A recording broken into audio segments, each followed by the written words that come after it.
Bonsoir à tous. L'indice parisien s'inscrit en hausse pour la 8e séance consécutive.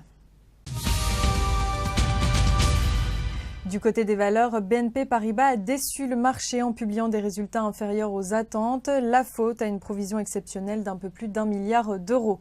Hors indice local, le groupe ex-Page Jaune a lourdement chuté après avoir annoncé une augmentation de capital de 440 millions d'euros pour alléger sa dette.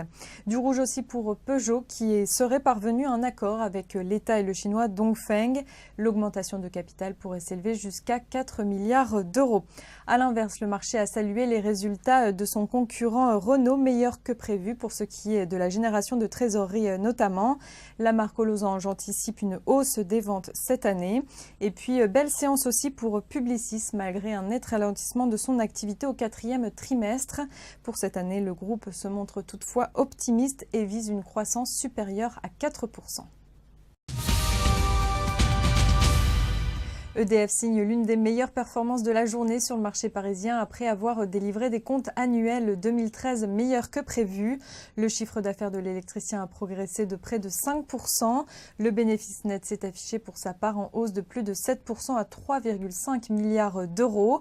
Sur le long terme, EDF prévoit de réduire significativement ses investissements après 2015 où ils atteindront un pic de 14 milliards d'euros. Il vise également une trésorerie positive pour 2018 qui reposera notamment sur la poursuite des efforts en matière de coûts. L'an dernier, le free cash flow était négatif de 366 millions d'euros après dividendes. C'est la fin de ce flash. Très bonne soirée à tous. Je vous retrouve demain à 9h30 pour le point de préouverture.